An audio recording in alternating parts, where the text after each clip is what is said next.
ज्ञातारं विश्वतत्त्वानां वन्दे तद्गुणलब्धये।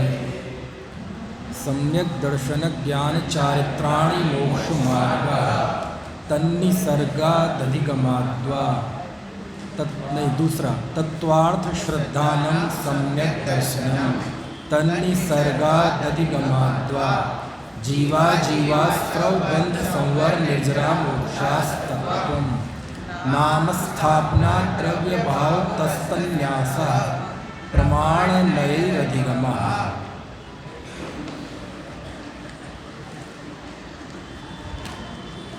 जिन 7 तत्वार्थों की श्रद्धा को सम्यक दर्शन कहते हैं, उसकी श्रद्धा कैसे करना ये बता रहा था मैं। सबसे पहले जीव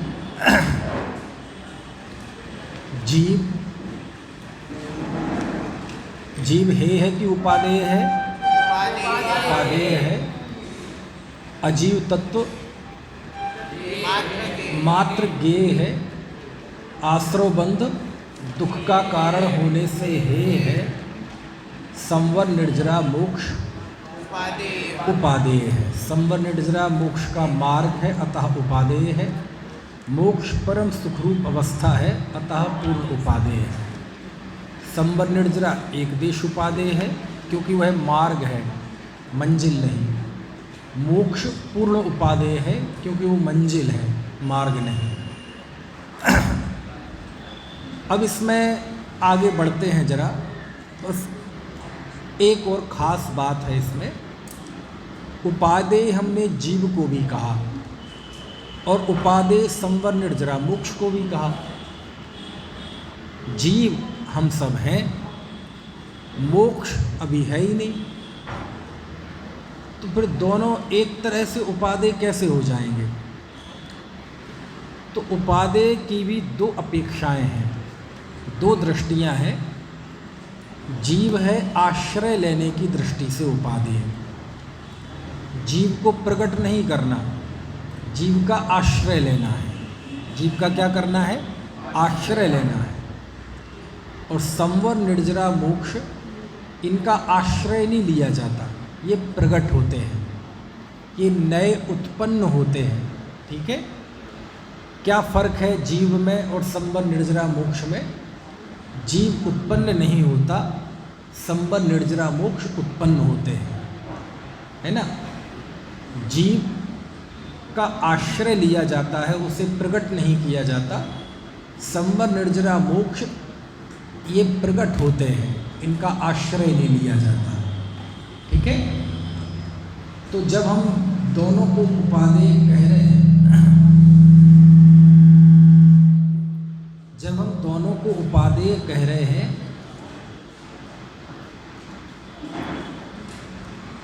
तो इसमें ये खास बात थोड़ी सी हमें समझ लेनी है कि जीव आश्रय लेने की दृष्टि से उपादेय है और संवर निर्जरा मोक्ष ये प्रकट करने की दृष्टि से उपादेय है। क्लियर? चलो, तो एक बार हम दोहराते हैं पूरा। 7 तत्वों का कैसा श्रद्धान करना, 7 तत्वों का स्वरूप जानना, जानने के बाद उसमें हे और उपादेय का विभाजन करके ऐसा स्वीकार करना कि ऐसा ही है, ऐसा जो विश्वास पैदा होता है उसे ही सम्यक दर्शन कहते हैं।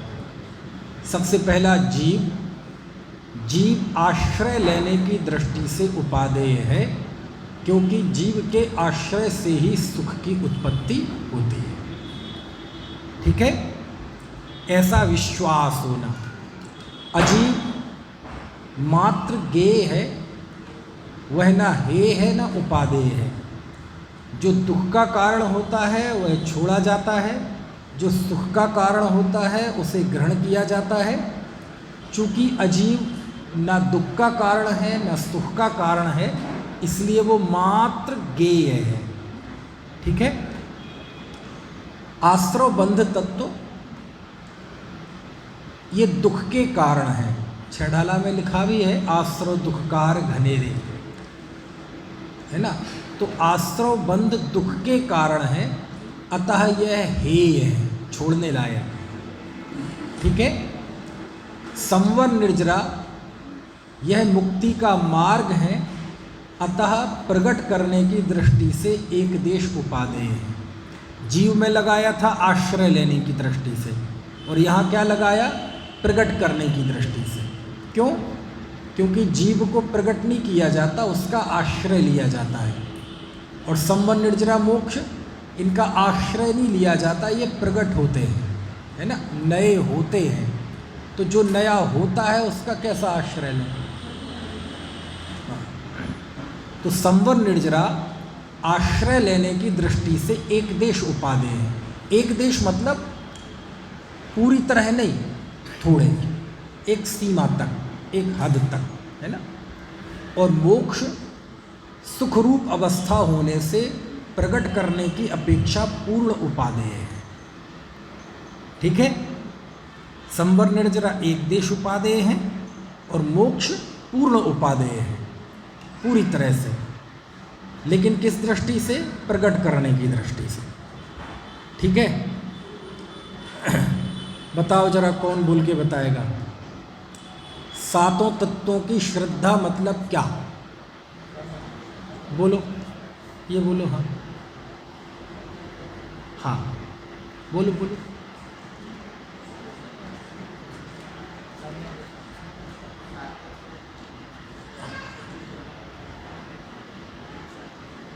आपने हाथ खड़ा किया? नहीं खड़ा किया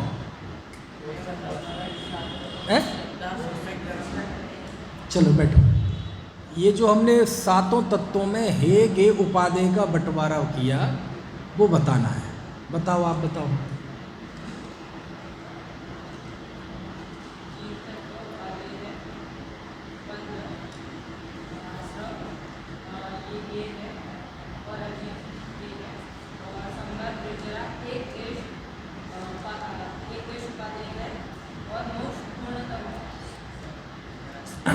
बैठो,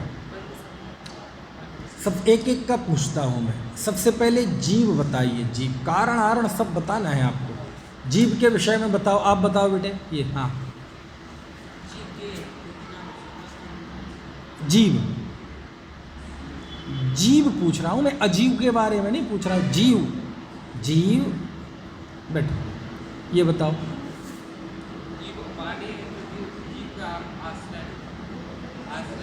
बैठो, ऐसा बोलना चाहिए। आश्रय लेने की दृष्टि से जीव उपादेय है।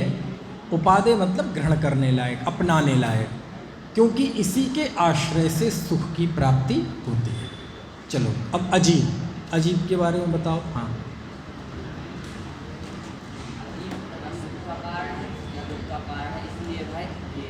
गे है, मात्र गे है, मात्र जानने लायक है। बैठो, आश्रवबंध के विषय में बताओ।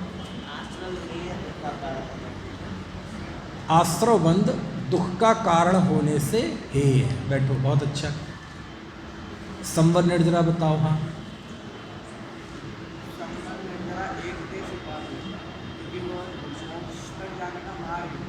हाँ, प्रकट करने की अपेक्षा से, ये भी जोड़ देना चाहिए।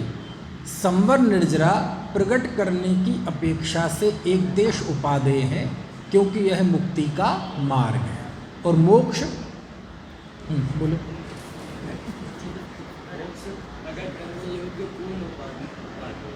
क्योंकि यह सुखरूप अवस्था है। बैठो, ऐसा विश्वास होना, उसका नाम क्या है? सम्यक दर्शन। तत्वार्थ श्रद्धानम सम्यक दर्शन, यानी केवल जानने का नाम सम्यक दर्शन नहीं है, ऐसा विश्वास होना, ऐसी प्रतीति होना, ठीक है। चलो, अब मैं कुछ वाक्य बोलता हूँ, आप बताना इसमें हमने क्या गलती की। क्योंकि हम क्या करते हैं, एक तत्व को दूसरे तत्व में मिला देते हैं, और जब मिला देते हैं तो वो मिथ्यात्व खड़ा होता है, उल्टी मान्यता होती है ना। तो चलो, मैं गोरा हूँ, ऐसा मैंने माना, या कि काला हूँ भी नहीं गोरा या मैंने माना कि मैं 5 फुट 8 इंच का मनुष्य हूँ, ऐसा जो मैंने माना। पहले तो ये बताओ, ये कोई गलती की कि नहीं मैंने की? तो क्या गलती की? दो तत्वों को मिला दिया। कौन कौन से दो तत्वों को? जीव और अजीव को, क्योंकि ये शरीर है अजीव और मैं हूँ जीव। तो जब हमने अनुभव किया मैं शरीर हूँ, तो हमने दोनों तत्वों को आपस में मिला दिया। हमने जीव और अजीव की भिन्नता को नहीं जाना। ठीक है। अगला, मैं मोही हूँ, मैं रागी हूँ, मैं क्रोधी हूँ, मैं मानी हूँ, मैं मायाचारी हूँ, मैं लोभी हूँ। ऐसा मैंने स्वयं को देखा, माना, तो हमने क्या गलती की? क्या गलती की? कुछ गलती की कि नहीं की? क्या गलती की? हाँ, जीव को और आश्रव बंध तत्व को आपस में मिला दिया।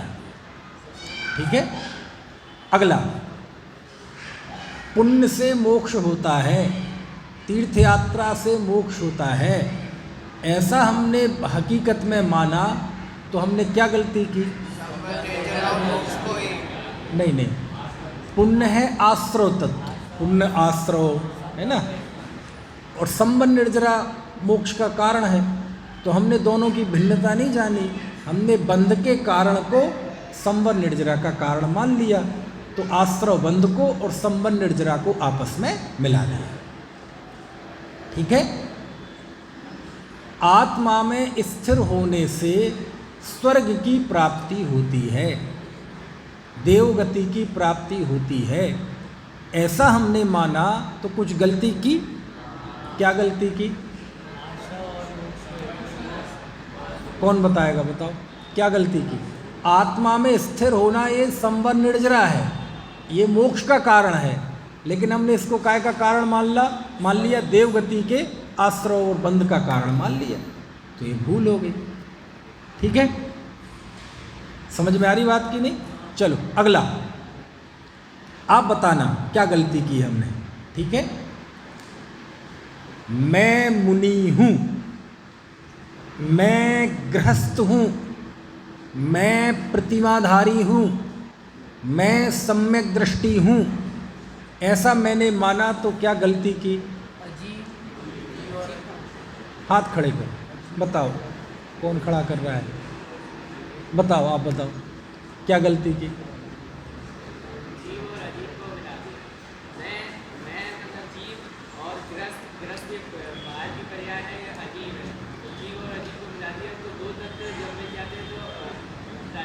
शाबाश, बैठो।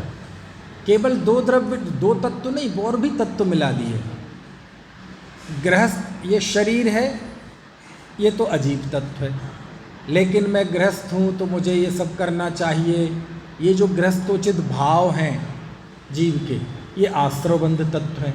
तो हमने आश्रवबंध तत्व, अजीव तत्व, जीव तत्व, इन सबको मिला दिया। इसका नाम क्या है? मिथ्या दर्शन, इसका नाम मिथ्यात्व है। ठीक है। चलो अब हम आगे बढ़ते हैं। अच्छा, तत्व 7 होते हैं कि 9 होते हैं? ऐसे भी तो सुने होंगे, जीव अजीव आश्रवबंध संबंध निर्जरा मोक्ष पुण्य पाप, तो वो 2 कहाँ गए इसमें?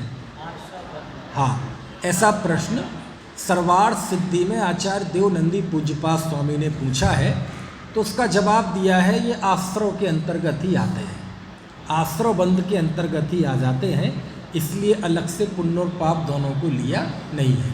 ये और बात है कि तत्वार्थ सूत्र के पहले ज़्यादातर 9 पदार्थों की ही बात आती है ना, ज़्यादातर। चलो अब आगे बढ़ते हैं, अगले सूत्र की तरफ चलते हैं। 5वां सूत्र, एक साथ बोलिए, मैं बुलवाता हूँ, आप दोहराना। नामस्थापना द्रव्य भाव तस्तन्यासः, नामस्थापना द्रव्य भाव तस्तन्यासः। देखो, अब यहाँ से इस सूत्र से थोड़ी सी चर्चा करवट ले रही है, थोड़ी बदल रही है चर्चा। अब आगे सम्यक दर्शन की 7 तत्वों की बात नहीं है, अब आगे इन 7 तत्वों को कैसे जानते हैं, कैसे इनका अर्थ समझते हैं, उनके उपायों की आदि की चर्चा है। तो इस सूत्र में आचार्य ने निक्षेपों का कथन किया है। क्या अर्थ है सूत्र का? नाम, स्थापना, द्रव्य, भाव, तस्तन्यासः। द्रव्य, नाम, स्थापना, द्रव्य और भाव के द्वारा तत् मतलब सम्यक दर्शन आदि, सम्यक दर्शन, ज्ञान, चारित्र, जीव अजीव, आश्रव, वंश, संबंध, निर्जरा, मोक्ष, ये जितनी भी चर्चा आई उनका न्यास होता है। क्या होता है? न्यास। नाम, स्थापना, द्रव्य, भाव के द्वारा जीवादि 7 तत्वों का और सम्यक दर्शन आदि का न्यास होता है। न्यास मतलब निक्षेप, मतलब बताते हैं, अभी घबराओ मत, अभी प्रश्न मत पूछो, अभी मुझे पता है। अब प्रश्न, ये न्यास क्या होता है? लिखा ना, नाम, स्थापना, द्रव्य, भाव, तस्तन्यासः, इनके द्वारा उनका न्यास होता है। अब आप कहेंगे न्यास क्या है?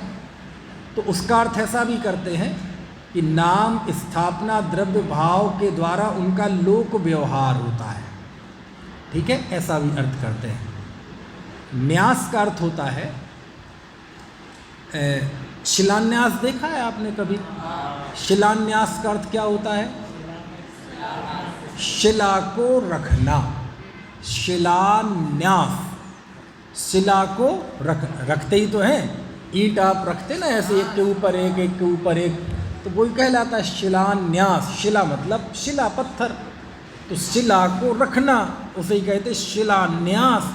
तो न्यास यानी होता है कोई चीज़ ऐसे रखना।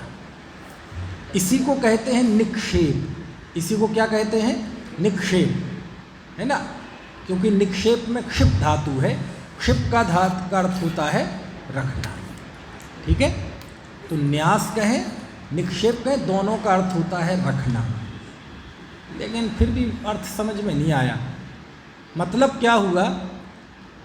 तो इस सूत्र का तात्पर्य ये है कि जब आप शास्त्र को पढ़ने जाएंगे तो बहुत सारे अर्थ आएंगे, तो उन अर्थों में नाम, स्थापना, द्रव्य, भाव के द्वारा, है ना, लोक व्यवहार होता है।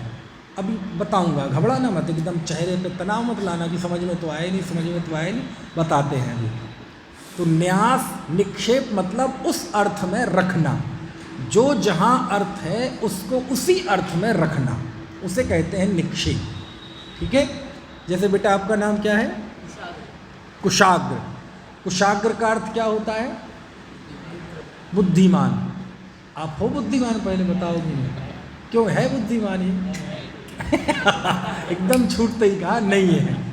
ठीक है, अब मान लो ये बुद्धिमान नहीं है, मान लो कुछ देर के लिए, मैं मानता हूँ होगा, लेकिन मान लो नहीं है बुद्धिमान, बिल्कुल ठस है, मान लो दिमाग में गोबर भरा हुआ है, भूसर भरा हुआ है, कुछ नहीं आता, ड़मुकार मंत्र भी नहीं आता, काखा गागा भी नहीं आता, ऐसा होगा नहीं, ऐसा हम मान रहे हैं। लेकिन मैं कहूँ कुशाग्र को बुलाओ, तो आप किसे बुलाएंगे? इसे बुलाएंगे कि आप अपने आप को कुशाग्र मानते हैं? तो कुशाग्र का अर्थ आपने क्या माना कि कुशाग्र का अर्थ ये सब नहीं, कुशाग्र का अर्थ ये है, इसी को कहते निक्षेप, यानी उस अर्थ को आपने सही जगह पे रखा। समझ में आया ना? देखो, 4 प्रकार के, इन्हीं को कहते 4 निक्षेप, नाम, स्थापना, द्रव्य, भाव। क्या अर्थ है इसका? सबसे पहला है नाम निक्षेप। नाम का अर्थ होता है कि किसी का भी नाम बिना जाति, गुण, धर्म के बिना केवल लोक व्यवहार चलाने के लिए जब हम किसी का नामकरण कर देते हैं, संज्ञा रख देते हैं, तो वह उसे ही नाम निक्षेप कहते हैं। ठीक है, अब काम चलाने के लिए नाम रखते हैं, किसी का नाम कुशाग्र है ना, तुम्हारा नाम क्या है? जिनय। जिनय मतलब जिनेंद्र भगवान, तो दोष तो होंगे ही नहीं तुम में। भूख तो लगती नहीं होगी, भोजन तो करते ही नहीं होंगे, क्योंकि जिनेंद्र 18 दोषों से रहित होते हैं, पसीना तो आता ही नहीं होगा, मलमूत्र की तो बात ही छोड़ दो, समझ में आएगा? और पढ़ने की तो जरूरत ही नहीं, क्योंकि जिनेंद्र को केवल ज्ञान होता है। तो सही है कि नहीं? बोले नहीं। जब हम आपको कहते हैं जिनेंद्र, तो ये कहलाता है नाम निक्षेप, क्योंकि इसमें गुण, धर्म, जाति, ये सब चीज़ें नहीं देखी जाती, बस हमें काम चलाना है। तो ऐसे किसी का नाम जिनेंद्र रखना, किसी का नाम सुरेंद्र रखना, किसी का नाम गोरेलाल रखना है बिल्कुल फक काला, एकदम रंग निकल जाए, पैसे वापस, समझ में आए ना? अंधेरे में आए तो ऐसा लगे केवल दांत चले आ रहे हैं, टक टक टक टक। और नाम रख दो उसका गोरेलाल, भूरेलाल, है क्या चीज? हाँ, कई ऐसे होते हैं हो अमीर लेकिन नाम उसका गरीबदास। अपने एक लंदन में थे श्रेष्ठी, बहुत बड़े, पुरानी पुस्तकों में उनका नाम छपता था जयपुर की, कचरा भाई है। हाँ, लिखा हुआ है कचरा भाई। मुंशी प्रेमचंद की एक उपन्यास है जिसका नाम है गोदान, उसमें एक प्रमुख पात्र है, उसका नाम है गोबर। क्या नाम है? गोबर। तो ये नाम निक्षेप कहलाता है ना?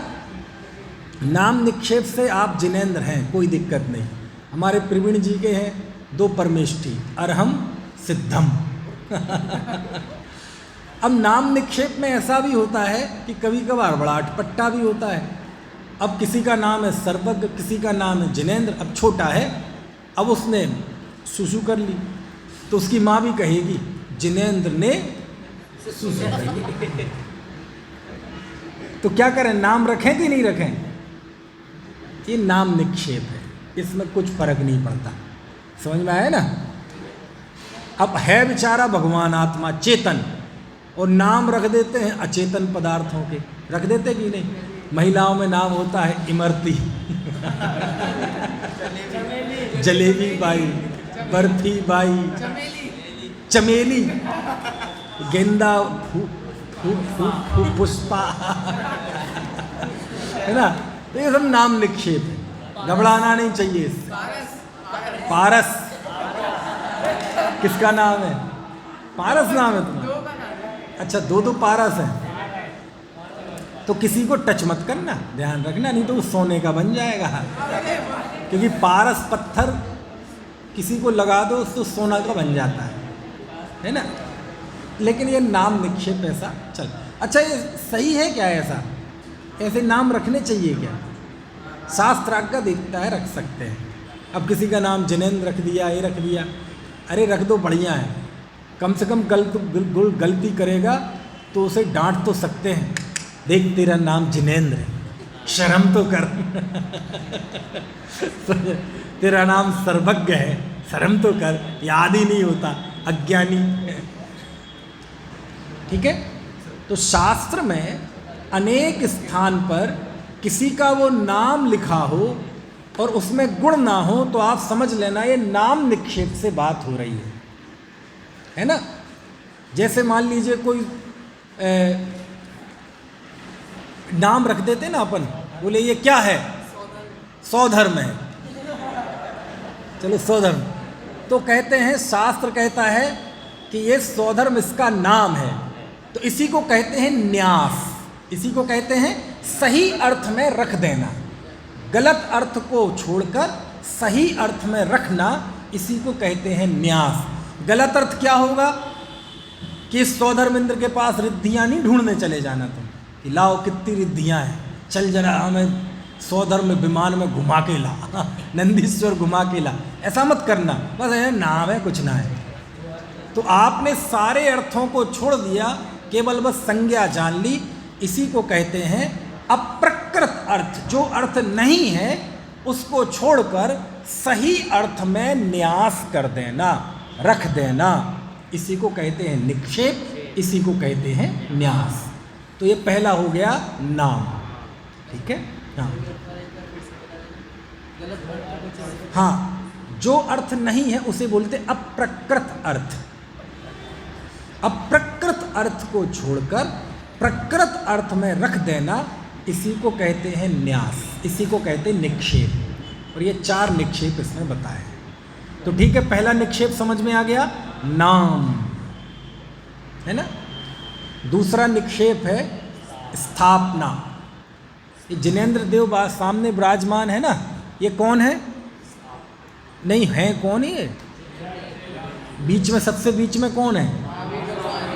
ये स्थापना है, क्योंकि भगवान महावीर तो है ही नहीं आज यहाँ, लेकिन हमने भगवान महावीर को एक बिंब में स्थापित कर दिया और दोनों को हमने एक मानने लगे। अच्छा, जब आप दर्शन करते हैं तो ये मान के दर्शन करते हैं कि ये महावीर भगवान की मूर्ति है, ऐसा नहीं, ये ही हम करते हैं कि भगवान महावीर है। ठीक है, हम दोनों देखते हैं उसमें, एक ही देखते हैं। तो इसको कहते हैं स्थापना निक्षेप, है ना। लोक में भी चलता है, चलता कि नहीं? आप देखो शतरंज खेलते हैं तो ये क्या है? ले मैंने तेरा घोड़ा मार दिया, मैंने तेरा हाथी मार दिया, ते ले अपने ऊँट को बचा, ए तेरा राजा देख, अब कहाँ है वहाँ? ना राजा है ना ऊँट है, चींटी तक तो है नहीं समझ में आया ना? लेकिन ऐसे बोलते हैं, तो वो क्या है सब? वो स्थापना कहलाती है। क्या कहलाती है? स्थापना। हम चित्रों में स्थापित कर देते हैं। अब दादाजी का चित्र है, अब दादाजी तो है ही नहीं, ये कौन है तुम्हारे दादाजी? ये सब क्या है? स्थापना। ठीक है ना। हमारी पूजन पद्धति पूरी स्थापना निक्षेप है ना। वो हम अपने पड़ोस के कुएं के जल में काय को स्थापित कर देते हैं? क्षीर सागर का जल देखा है? क्षीर सागर जा सकते हो? क्षीर सागर ये क्या है? मलयागिरी चंदन है, पड़ोस की दुकान का चंदन, कहेंगे क्या? मलयागिरी चंदन। ये क्या है? अक्षत, और होंगे सारे टूटे फूटे चावल। ये क्या है? पुष्प, कहीं है ही नहीं उसमें पुष्प, पुष्प मतलब फूल। ये क्या है? नैवेद्य, तो लाओ ना नैवेद्य, लड्डू पेड़े, लेकिन नहीं, हम उसकी स्थापना काय में कर देते हैं? वो सफ़ेद नारियल के टुकड़ों में, है ना। तो इसको कहते हैं क्या? स्थापना निक्षेप। ठीक है ना। हाँ, क्या चीज़? परिभाषा इसमें देख लेना, क्योंकि शब्द सा कई जितने शास्त्र आएंगे उतने उसमें आ जाएंगी। एक वस्तु की दूसरी वस्तु में संभावना, परिकल्पना, उसका नाम स्थापना है। फिर उसके भेद हो जाते हैं, तदाकार, अतदाकार, सब सारे, है ना। मैं लिखा हुआ नहीं पढ़ाऊँगा आपको, जो लिखा है वो तो आपकी हर पुस्तक में लिखा हुआ है, तो वो बताऊँगा जो आपको सिंपल लिखा हुआ नहीं मिलेगा, है ना। चलो, अब इसमें निक्षेपना क्या है कि यदि हमने चावलों को कहा है पुष्प, क्या? यदि हमने चावल को कहा है पुष्प, तो ये सूत्र ये कहता है कि आप उन चावल में फूल मत देखने लगना कि क्यों, ये कौन से हैं? चमेली के हैं कि कमल के हैं? चुप रहे तो स्थापना निक्षेप नहीं समझता, तो ये वो फूल नहीं है, ये है। तो उस अर्थ का निषेध कर दिया और सही अर्थ में आके उसे छोड़ दिया, रख दिया। सही अर्थ ये है कि ये पुष्प हैं भगवान को चढ़ाने के लिए, ये वो सूंघने के लिए माला पहनने वाले पुष्प नहीं है। तो ये अर्थ की निवृत्ति कर दी ना, उस अर्थ को खत्म कर दिया और सही अर्थ में आके उसे रख दिया, इसी को कहते निक्षेप। ठीक है, चलो अगला द्रव्य निक्षेप। ये द्रव्य निक्षेप क्या होता है? जो काम अभी हुआ ही नहीं है उसको वर्तमान में कहना, है ना।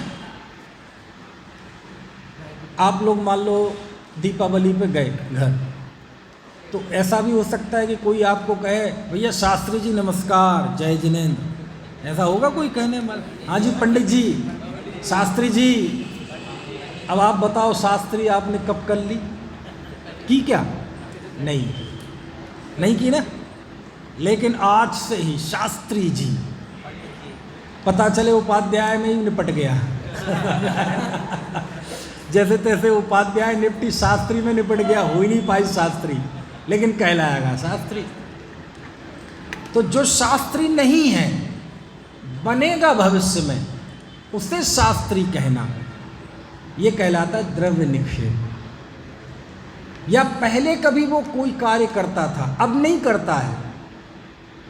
जैसे मान लीजिए कोई पहले वकालत करता था, अब नहीं करता, लेकिन हम क्या कहेंगे उसे? वकील साहब। ऐसे ऐसे लोग हैं, 7 पीढ़ी पहले उनके घर में कोई कार्य होता था, अब नहीं होता, लेकिन आज भी वही कहलाते हैं। जैसे पहले कोई काम होता था तेल का, अब नहीं है तेल, लेकिन वही कहलाएंगे तेल वाले, बाटा वाले। कोई है बाटा वाला क्या? अच्छा, अनंत भाई साहब के बेटे बाटा वाले, ठीक है। ऐसे ही होता है हमारे यहाँ है, कभी बर्फ होता था उनके, अब वो बर्फ वाले आज भी कहलाते हैं। समझ में आया ना? ऐसे तो भविष्य अथवा भूतकाल की स्थिति को वर्तमान में कहना, और ऐसा ही कहना जैसे वर्तमान में है। जैसे आपको कहा जाएगा ये कौन है? ये शास्त्री जी है, तो यहाँ शास्त्री जी का अर्थ क्या? तो भाई साहब आज इनका प्रवचन रखो तिलोय पंडिती ग्रंथ पे, समय सार पे, तो वहाँ एकदम अर्थ की निवृत्ति हो जाएगी। बोले नहीं नहीं नहीं, आप कंप्लीट शास्त्री मत मानना, शास्त्री में एडमिशन लिया है तो ये होंगे। तो देखो अब प्रकृत अर्थ का निषेध कर दिया ना, और प्रकृत अर्थ में आके रख दिया ना, इसी को कहते हैं निक्षेप। तो ये कहलाता है द्रव्य निक्षेप। हम बोलते हैं आज क्या है? महावीर जयंती। आज क्या है? महावीर जयंती। ये द्रव्य निक्षेप है। कहाँ है महावीर जयंती? भगवान महावीर मोक्ष चले गए, उनका जन्म हुआ था आज से 2600 साल से भी पहले। आज क्या है? खामखा। लेकिन आपको ऐसा लगता है कि हम कुछ गलत बोल रहे? नहीं, क्योंकि आप गलत नहीं बोल रहे। तो ये किसका प्रयोग है? ये द्रव्य निक्षेप का। कोई कहे कहाँ है महावीर जयंती? यदि आज उनका जन्म हुआ है तो चलो देख के चलते हैं, है ना, बढ़िया गिफ्ट ले चलते हैं, वो झूला फूला। कहते ऐसा नहीं है, आज की तिथि में उनका जन्म हुआ था, हुआ तो 2600 साल पहले था। तो देखो हमने अप्रकृत अर्थ को अलग कर दिया ना, और सही अर्थ में रख दिया। इसको क्या बोलते हैं? निक्षेप, और इसे कहते हैं द्रव्य निक्षेप, ठीक है। राजा श्रेणिक कहाँ हैं अभी? नरक में। कौन सा निक्षेप है ये? द्रव्य निक्षेप। क्यों? कहाँ है राजा? नरक में भी कोई राजा प्रजा होती है? वहाँ तो नारकी है। कहाँ है राजा? राजा तो थे पहले कभी, और उन्हें तीर्थंकर कहना, तो वो क्या है? द्रव्य निक्षेप, ठीक है। तो द्रव्य निक्षेप या तो भूतकाल से संबंधित होगा या भविष्यकाल से संबंधित होगा, ठीक है। तो आप सब लोग शास्त्री हैं, कौन से निक्षेप से? द्रव्य निक्षेप से, ठीक है।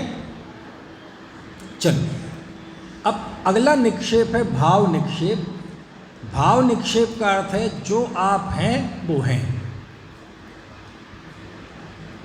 राजा श्रेणिक को राजा श्रेणिक कहना ये द्रव्य निक्षेप है, और नारकी ये भाव निक्षेप। आप शास्त्री हैं, ये द्रव्य निक्षेप है।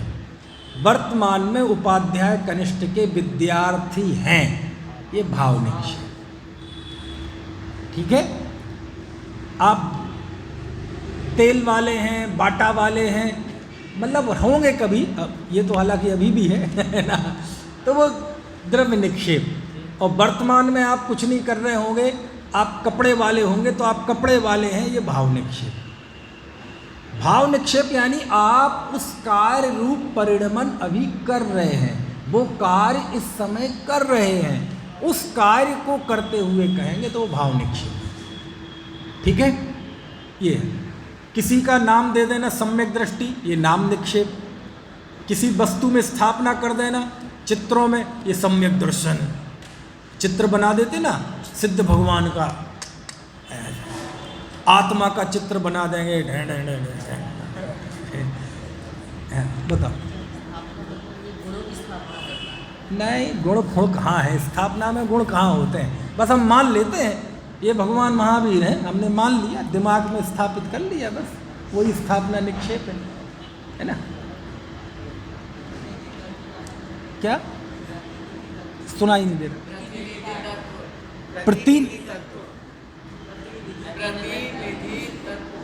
ये कहाँ आया है? पढ़ के आगे पीछे देखना पड़ता है।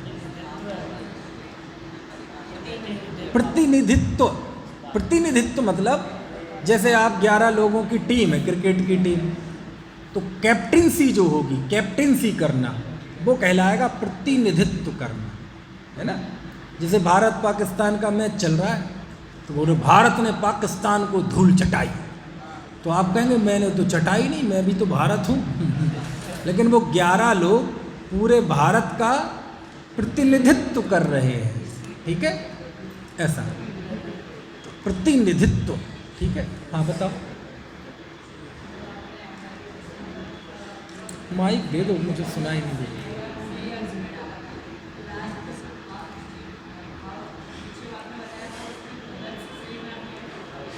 क्या सुनाई नहीं दे रहा? नाम निक्षेप में गलत से सही में अर्थ कैसे डालें? गलत से सही वाला समझ लिया, सही अर्थ में डाला।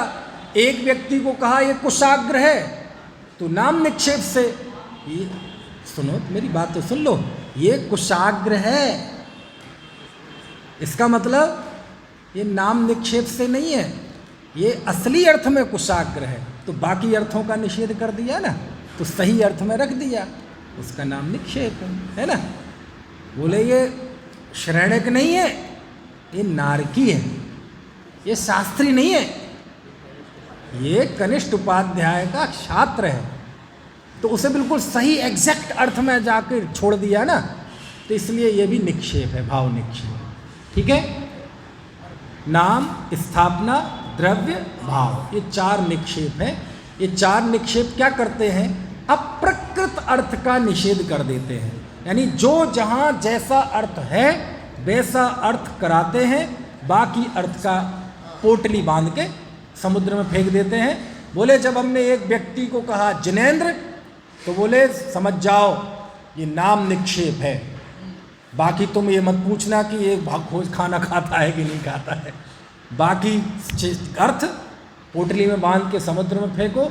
यहाँ केवल नाम निक्षेप लागू होगा कि बस इसका नाम है जिनेंद्र, इसमें गुण कोई जिनेंद्र के नहीं है कि भविष्य में बनेगा, कि भूत में था, कि वर्तमान में है, कि हम स्थापना कर रहे हैं, ऐसा कुछ भी नहीं है, बस नाम मात्र है, ठीक है। ऐसे जिनेंद्र देव को कहें ये भगवान महावीर हैं, तो कोई ये कहेगा अच्छा जी महावीर हैं तो इनका समोषण चल तो रहा ही नहीं जी, हैं? इनका भावमंडल तो घूम ही नहीं रहा जी, देखना इनके भावमंडल में 3-3 भाव 7-7 भाव दिखाई दे रहे कि नहीं, चुप रहे, तुम तो भाव निक्षेप लागू करने लगे। बोले नहीं, ये स्थापना निक्षेप। तो अप्रकृत मतलब जो लागू नहीं होगा, जो गलत अर्थ है उसका निषेध कर दिया और सही अर्थ में लाके उसे छोड़ दिया, इसलिए इनको क्या बोलते हैं? निक्षेप, न्यास, सही अर्थ में रखना। क्लियर? चलो तो सूत्र बोलो एक बार। नाम स्थापना द्रव्य भाव तस्तन्यासः। बोलो नाम स्थापना प्रमाण नयैरधिगमः। प्रमाण नयैरधिगमः। अगला सूत्र, ये सूत्र बहुत थोड़ा गहरा है। क्या अर्थ है इस सूत्र का? अब यहाँ जीवादि को हम कैसे जानें, उसके जानने के उपाय क्या है, साधन क्या है।